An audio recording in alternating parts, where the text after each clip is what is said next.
की आपल्याला सुरुवातीला स्मिता मॅडमने छान प्रकारे माहिती दिलेली आहे महिला दिनाची। तर हा महिला दिन का साजरा केला जातो आणि केव्हापासून साजरा केला जातो? महिलांना मान सन्मान मिळावा, त्यांच्या कार्याचं कौतुक व्हावं यासाठी महिला दिन साजरा केला जातो। 8 मार्च 1908 रोजी न्यूयॉर्कमध्ये एक कारखाना होता कपड्याचा आणि त्या कपड्याच्या कारखान्यामध्ये बहुसंख्येने इथं महिला कार्यरत होत्या। महिला कार्यरत होत्या पण त्यांना जे जेवढा वेळ कामाचा होता तेवढा मोबदला त्या स्त्रियांना मिळत नव्हता।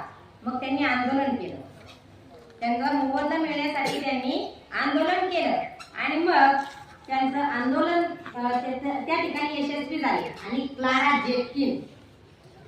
जेटकिन या व्यक्तीनं महिलांना मान सन्मान मिळावा म्हणून 8 मार्च 1910 रोजी जागतिक महिला दिन साजरा केला। आणि फळ्याकडे जर बघितलं तर एक महिला दिसते, तिचे काही भुजा दिसतायत, त्यामध्ये काय काय काय काय दिसतंय। का बरं असं लिहिलं असतं किंवा का बरं असं चित्र एखाद्या चित्रकाराला तरी का बरं रेखाटावं वाटतं असं? एक स्त्री ज्या वेळेस ती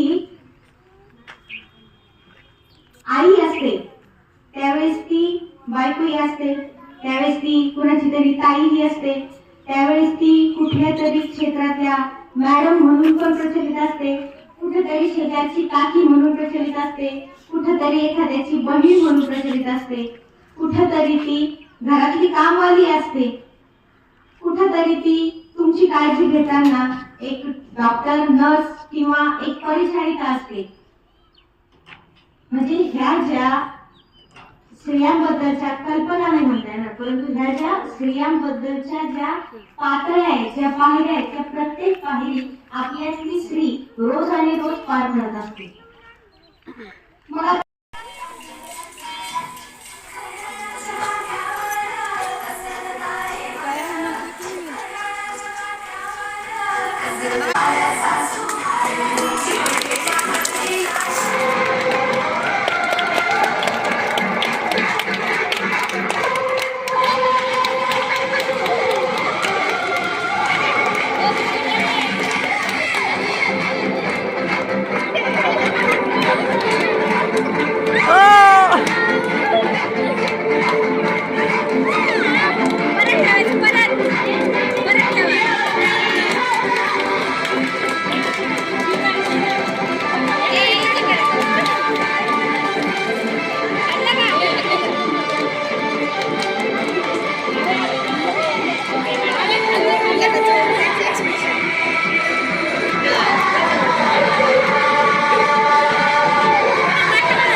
रास्कर मॅडमचा तो इतका छान आहे, सगळे टीचर छान आहेत।